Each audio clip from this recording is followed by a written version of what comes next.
시간 함께 자리에서 일어나셔서 오늘 우리에게 주시는 하나님의 말씀 함께 보겠습니다. 오늘 우리에게 주시는 하나님의 말씀은 사도행전 16장 1절부터 5절까지의 말씀입니다. 사도행전 16장 1절부터 5절까지의 말씀 제가 받들어 읽겠습니다. 바울이 더베와 루스드라에도 이름에 거기 디모데라 하는 제자가 있으니 그 어머니는 믿는 유대 여자요 아버지는 헬라인이라. 디모데는 루스드라와 이고니온에 있는 형제들에게 칭찬을 받는 자니 바울이 그를 데리고 떠나고자 할새 그 지역에 있는 유대인으로 말미암아 그를 데려다가 할례를 행하니 이는 그 사람이 그의 아버지는 헬라인인 줄 다 알미러라. 여러 성으로 다녀갈 때에 예루살렘에 있는 사도와 장로들이 작정한 규례를 그들에게 주어 지키게 하니 이에 여러 교회가 믿음이 더 굳건해지고 수가 날마다 늘어가니라. 아멘. 이는 오늘 우리에게 주시는 하나님의 말씀입니다. 자리에 앉아주시기 바랍니다. 오늘도 예배하는 가운데 주님의 평화가 우리 가운데 충만히 임하기를 간절히 소원합니다. 우리가 지난주에 보았듯이 이 바나바와 바울의 의견 차이는 결국 둘을 헤어지게 만들었고, 이 바나바는 마가를 데리고 배를 타고 구브로 섬을 향해서 갔고, 또 바울은 실라를 데리고 내륙길을 통해서 북쪽인 길리기아로 올라갑니다. 이 바울과 함께 2차 선교 여행을 떠난 실라는 예루살렘 공의회 이후에 이방인에게 할례가 필요 없음을 알리기 위해서 유다와 함께 예루살렘 교회에서 파송된 사람이지요. 우리 지난번에 이 부분 잠깐 그냥 넘겨서 잘 모르시는 분들도 있을 텐데 15장 22절을 잠깐 볼까요? 그래서 사도들과 장로들과 온 교회가 대표들을 뽑아서 바울과 바나바를 함께 안디옥으로 보내기로 결정하였다. 그래서 대표로 뽑힌 사람은 성도들 가운데서 지도자인 바사바라고 하는 유다와 실라였다. 이렇게 유다와 실라 두 사람은요, 안디옥 교회에 와서 예루살렘 공의에서 결정된 일들을 그곳 성도들에게 전하고 또 그곳에서 성도를 권면하며 믿음을 굳게 하는 그런 일들을 잠시 감당하게 됩니다. 그 후에 이 바사바라고 하는 유다는 예루살렘으로 다시 돌아갑니다. 이제 자기를 다 마쳤으니까 돌아가게 되지요. 하지만 실라는 안디옥에 남아서 이 바나바와 바울의 사역을 계속 도왔던 것으로 보입니다. 이 사도행전 15장 34절을 보면은요, 우리가 가진 이 개역개정 성경에는 없음이라고 표시가 되어 있지요. 그런데 그 밑에 숫자가 표시되어 있고 그 밑에 아마 설명이 있을 텐데 어떤 사본에는 실라는 그들과 함께 유하기를 작정하고 라는 기록이 있다고 그렇게 나와 있지요. 그러니까 아마도 실라는 유다가 예루살렘으로 올라간 그 당시에 따라서 올라가지 않고 안디옥에 남아서 성도들을 권면하고 가르치면서 이 바울과 바나바의 사역을 계속해서 도왔던 것으로 보입니다. 그리고 바나바와 바울이 각각 각자의 길로 선교의 여행을 떠나게 될 때에 이 실라는 바울과 함께 2차 선교 여행을 가게 된 것이지요.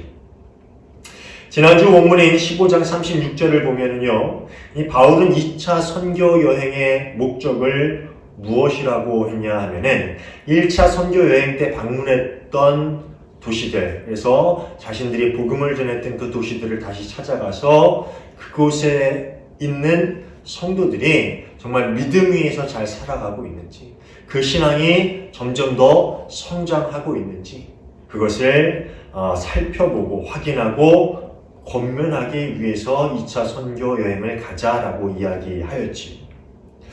그런데 1차 선교 여행 때 제일 처음 방문했던 곳이 어디입니까? 헷갈리죠?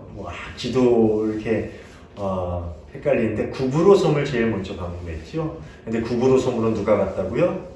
바나바가 마가를 데리고 구브로 섬으로 갔죠. 그곳이 자신의 고향이기도 했기 때문에 바나바가 마가를 데리고 그곳으로 간 것 같아요. 그러니까 이제 바울은 이 구브로 섬을 빼고 그 위에 이제 터키 내륙 지방에 있는 곳들을 가야겠다라고 마음 먹었겠지요. 그래서 육로를 통해서 시리아 안디오크 위쪽으로 육로를 통해서 이 터키 내륙 지방에 있는 도시들을 향해서 출발을 합니다. 그리고 오늘 본문 1절은 이 더베와 루스드라를 방문한 것으로 그렇게 이야기를 시작합니다. 지난 말씀을 복습하는 의미에서 이 더베와 루스드라, 특히 이 루스드라에서 무슨 일이 있었는지 한번 다시 살펴볼까요? 여러분 대강 기억나십니까? 루스드라에서 있었던 일. 14장을 보면요, 이고니온에서 복음을 전하다가 그곳에서 핍박을 받고 쫓겨나서 어디로 가냐? 루스드라로 들어갑니다. 그런데 이곳에서 바울은 태어나면서부터 장애를 가지고 태어나서 걷지 못했던 사람을 일으키는 기적을 행하게 되지요. 그러니까 사람들이 이 바나바는 누구라고? 제우스라고 이야기하고요. 바울은 헤르메스다라고 이야기하면서 그들을 신으로 숭배하려고 합니다. 하지만 자신을 숭배하려는 사람들에게 바울은 우리도 당신들과 똑같은 성정, 똑같은 성품과 그런 똑같은 특성을 가지고 있는 사람일 뿐이다. 우리도 별반 다를 것 없는 너희와 똑같은 사람일 뿐이다 라고 이야기하면서 오직 너희가 경배해야 할 분, 그 한 분은 누구냐? 바로 우리 하나님이시다 라고 이야기하지요. 하지만 그렇게 담대하게 오직 경배받으실 분 하나님 한 분이다 라고 이야기했는데 그곳에서 이 바울이 큰 봉변을 당하게 되지요. 바울과 바나바를 향한 사람들의 경외감이 한순간 분노로 바뀌고요. 이 바울은 사람들이 던진 돌에 맞아서 죽기 직전까지 이르게 되고 성 밖으로 내던져지게 됩니다. 이게 루스드라에서 있었던 일이죠. 하지만 바울이 일어서자마자 어떻게 합니까? 야, 죽을 뻔했다고 도망갑니까? 아니죠. 다시 자신에게 돌을 던진 사람들이 있는 그 루스드라 성으로 돌아갑니다. 그래서 뭐예요? 그곳에 있는 그리스도를 영접한 이들의 믿음이 흔들리지 않도록 권면하고 그 믿음을 굳게 세워주는 일들을 합니다.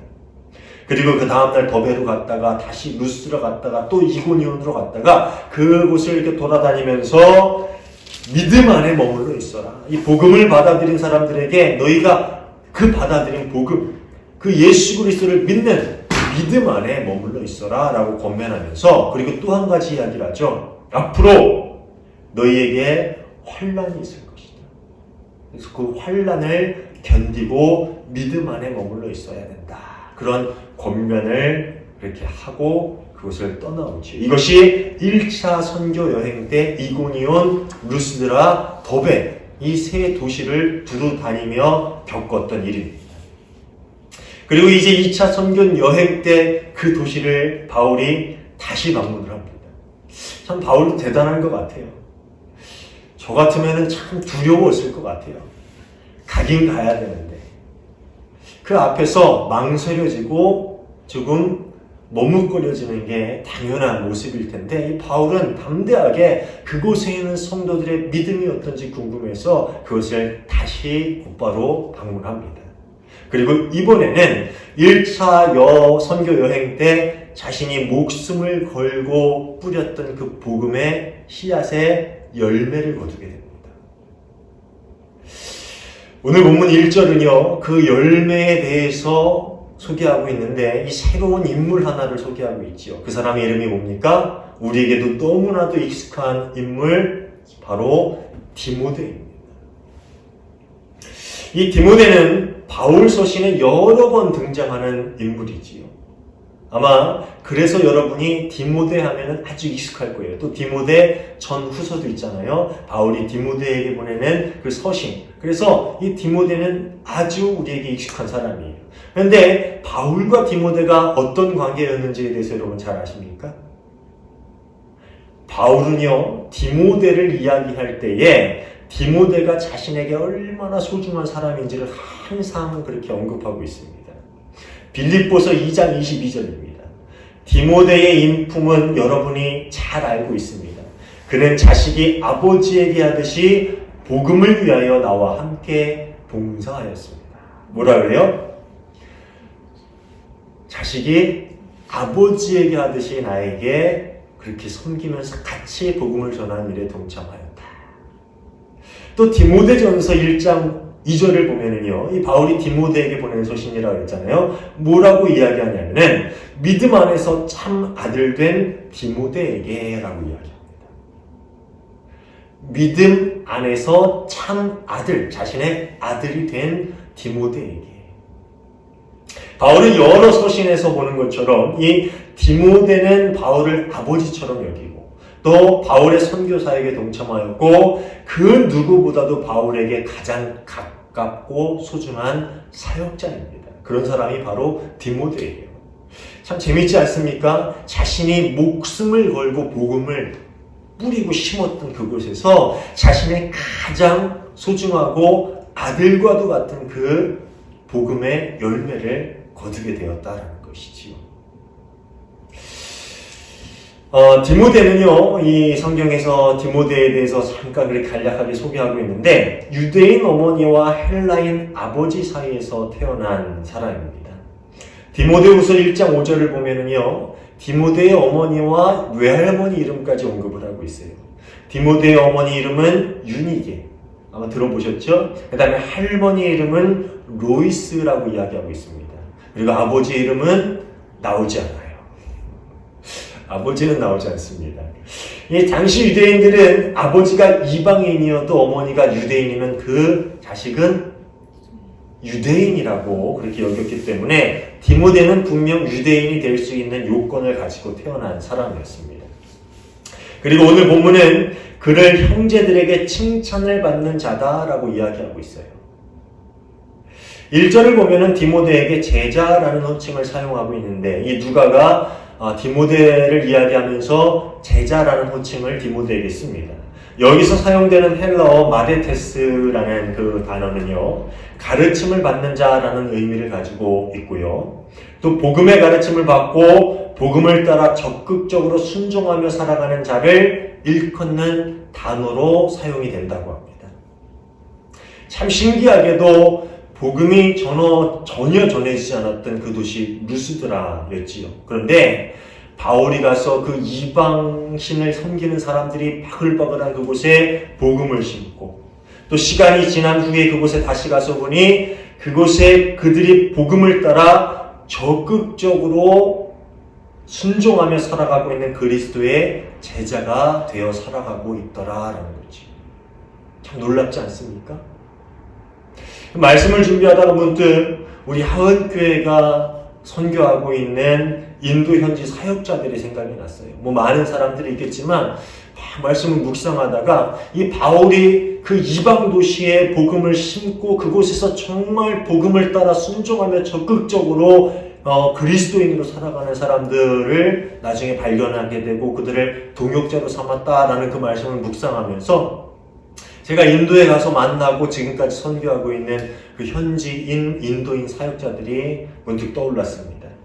지금 인도도 코로나가 심각해서 정말 많은 이들이 힘든 가운데 살아가고 있습니다. 그런데 이 현지에 있는 사역자들이 계속해서 종종 선교 편지를 보내오는데 여전히 빈민촌을 다니면서 의약품을 나눠주고 또 음식을 나눠주고 또 이번에 새롭게 시작한 사역이 산림 속에 있는 원시부족이 아직도 있다고 합니다. 인도에.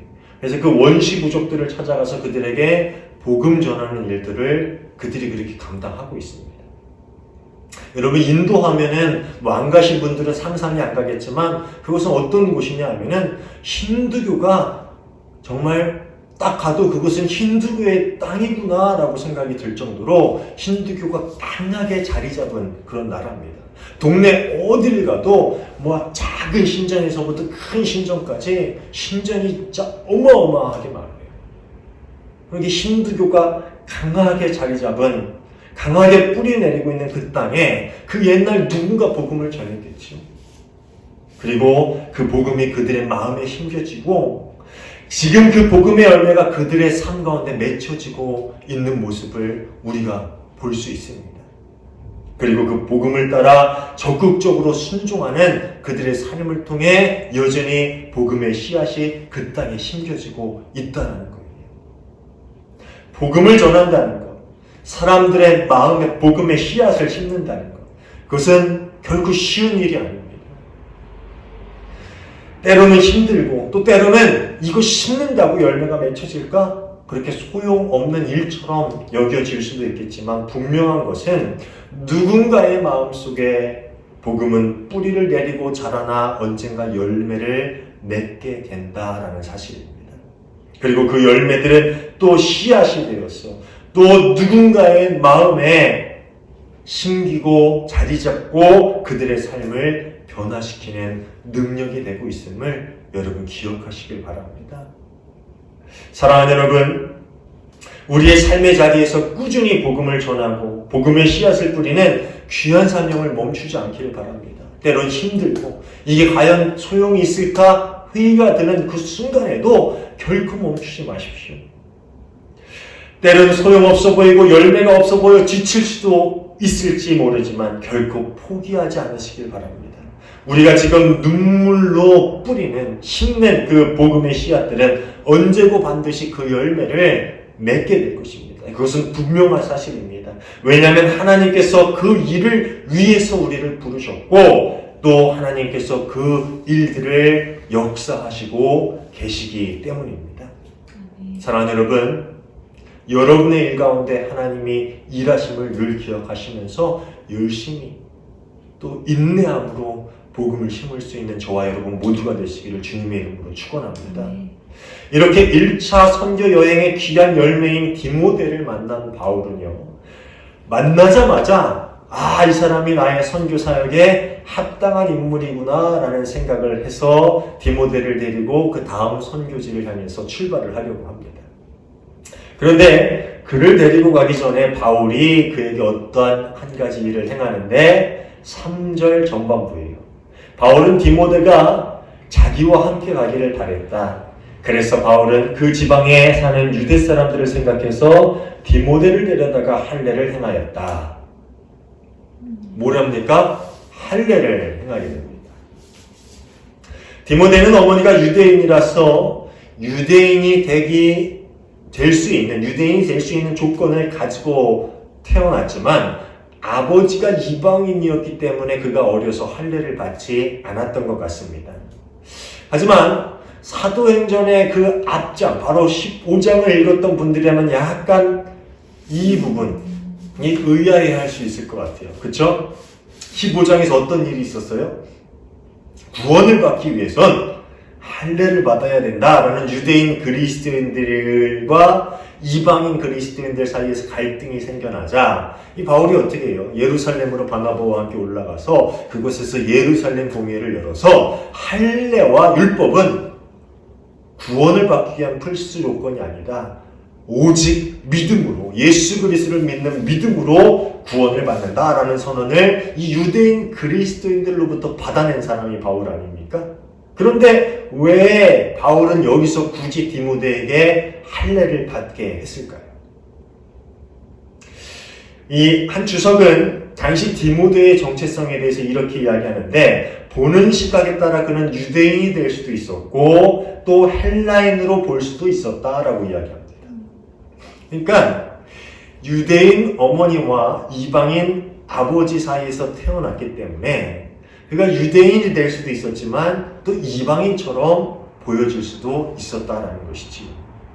어떻게 보면 애매해 보이겠지만 바울이 보기에 이런 디모데의 정체성은 자신의 선교 사역에 가장 합당한 요건이었을 것입니다. 왜냐하면 이전에 보았던 것처럼 바울이 새로운 마을에 도착하면 제일 먼저 무엇을 찾았어요? 제일 먼저 찾아가는 곳 회당이죠. 유대인들의 회당. 유대인들의 회당에 가서 구약의 말씀을 전하면서 그것과 연관시켜서 그리스도의 복음을 전했죠. 항상 그렇게 해왔습니다. 그런데 바울과 그 일행이 유대교 회당에 들어가서 복음을 전하기 위해서는 유대인들에게 받아들여질 수 있는 자격을 갖춰야만 했어요. 그들이 모두 온전한 유대인이어야만 했습니다. 그런 이유 때문에 바울은 디모데가 할례를 받게 한 거죠. 디모데는 유대인이 될 수도 있었고 이방인이 될 수 있어요. 둘 다 될 수 있었어요. 디모데가 할례를 받으면요, 유대인 앞에서 그는 온전한 유대인입니다. 그런데 또 이방인 앞에 가면은 그는 이방인 아버지가 있었기 때문에 이방인으로서의 모든 관습과 문화를 다 이해하는 이방인이 될 수 있었던 거죠. 그러니까 바울은 그런 관점에서 복음을 전하는데 어떤 것도 걸림돌이 되지 않게 하기 위해서 이 디모데에게는 할례를 받도록 그렇게 이야기한 것이지요. 참 재밌는 건 갈라디아서 2장 3절을 보면요, 또 한 인물이 나오는데 누가 나오냐면 디도라는 인물이 나옵니다. 디도 아시죠? 디도서도 있잖아요. 이 디도는 이방인이었습니다. 그런데 예루살렘에 올라갔을 때 일부 유대주의적 그리스도인들이 디도에게 할례를 강요합니다. 이게 예전에 결정이 됐지만, 예루살렘 공회 때 결정이 됐지만 오랜 시간 동안 고쳐지기가 힘든 일이었어요. 그러니까 이 디도에게 할례를 강요합니다. 그때 바울이 디도에게 할례를 받게 했을까요? 안 받게 했을까요? 받지 못하게 했습니다. 바울은 디도가 할례를 받지 않도록 합니다. 왜냐하면 그건 이미 결정된 일이잖아요. 이방인이 할례를 받지 않아도 구원에 이룰 수 있다. 어떻게 보면 좀 헷갈리시죠?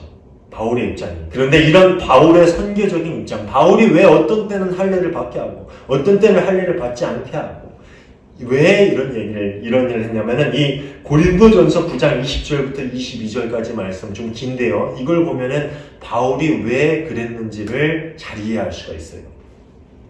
유대 사람들에게는 유대 사람을 얻으려고 유대 사람같이 되었습니다. 율법 아래에 있는 사람들에게는 내가 율법 아래에 있지 않으면서도 율법 아래에 있는 사람들을 얻으려고 율법 아래에 있는 사람같이 되었습니다. 율법 없이 사는 사람들에게는 내가 하나님의 율법 없이 사는 사람이 아니라 그리스도의 율법 안에서 사는 사람이지만 율법 없이 사는 사람들을 얻으려고 율법 없이 사는 사람이 되었습니다. 믿음이 약한 사람에게는 약한 사람을 얻으려고 약한 사람이 되었습니다. 나는 모든 종류의 사람에게 모든 것이 다 되었습니다. 그것을 내가 어떻게 해서든지 그들 가운데서 몇 사람이라도 구원하려는 것입니다. 이제 이해가십니까? 바울은 할례를 받아야 되는가 받지 말아야 되는가, 율법을 지켜야 되는가 지키지 않아도 되는가, 이것이 바울에게 중요한 것이 아니었어요. 때로는 유대인이 되고요, 때로는 이방인이 되고, 무엇이든 간에 복음을 전하는데 걸림돌이 되는 일이 없어야 된다. 무엇이든지 우리가 가장 잘 효과적으로 복음을 전할 수 있는 방법, 우리는 그것을 위해 살아야 된다. 바울이 말한 거 그거 하나예요.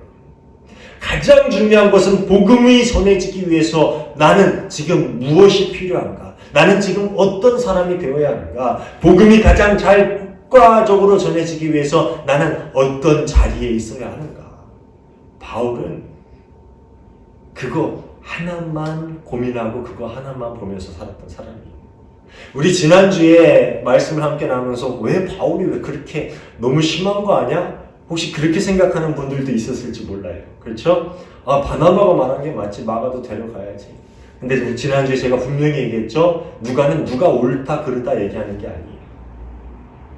바울은 바울 나름대로 입장이 있었어요. 바울은 이런 마음을 가지고 있었던 사람이에요. 어떻게든 복음이 조금이라도 더 잘 전해지기 위한 그 길을 택하고 고민하고 그 자리에 서기를 원했던 사람이라는 거죠. 그는 오직 복음 전파만을 바라보면서 살았던 사람입니다. 복음이 잘 전해질 수 있다면 유대인들에게는 유대인이 되고 또 이방인들에게는 이방인과 같이 되기를 주저하지 않았던 사람, 그런 사람이 바울이에요. 약한 이들에게는 자신 또한 연약한 부분을 드러내고 나 또한 연약한 사람이다 라고 다가가면서 어떻게 모든 사람에게 복음을 전하고 그 가운데 한두 명이라도, 다만 몇 명이라도 구원할 수 있을까라는 고민 가운데서 살아갔던 사람이 바로 바울이었다라는 것이죠. 사랑하는 여러분, 오늘 우리는 무엇을 위해서 살고 있습니까? 무엇을 고민하고 어떤 삶의 목적을 가지고 살아갑니까? 바울의 고백처럼 우리 삶의 자리에서 어떻게 해서든지 몇 사람이라도 구원에 이르도록 그들에게 복음을 어떻게 전할까? 그것을 고민하면서 살고 있습니까?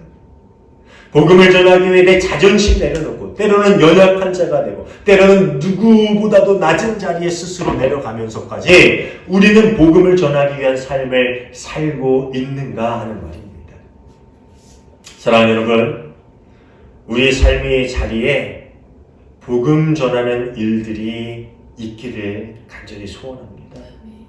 우리 일상 가운데 복음을 위해 살아가는 순간들이 날마다 더해져 가기를 간절히 소원합니다. 우리 마음속에 복음을 전하기 위한 그 열정이 매일매일 뜨거워질 수 있기를 정말 간절히 소원합니다. 그렇게 시간이 가며 조금씩 더 가까이 바울이 걸어갔던 그 길, 또 수많은 신앙의 선조들이 걸어갔던 그 길로 저와 여러분 또한 다가갈 수 있는 복된 인생이 되기를 주님의 이름으로 축원합니다. 기도하겠습니다. 하나님 감사합니다. 저희 부족한 사람을 믿음의 자녀 삼아주시고 그리스도의 사명을 붙들고 세상 가운데 살아가게 하시네 감사를 드립니다. 저희가 살아가며 조금 더 어떻게 복음을 전할 수 있을까 고민할 수 있는 시간들이 늘어갈 수 있는 복된 인생 되게 하여 주시옵소서. 저희가 더욱더 복음의 열정을 가지고 세상 가운데 나가고 복음 위에 고민하고 복음을 위해 낮은 자리를 내려가기를 스스로 주저하지 않으며 그렇게 복음을 위해서 순간순간을 살아갈 수 있는 저희 모두가 되게 하여 주시옵소서. 삶의 자리에서 눈물로 복음의 씨앗을 뿌려 정말 그 열매들을 거둘 수 있는 참된 그리스도인 될 수 있도록 저희 마음을 주관하시고 저희의 삶을 인도하여 주시옵소서. 우리의 삶 가운데 늘 주님 함께 하심을 믿고 감사하며 예수님 이름으로 기도하옵나이다. 아멘.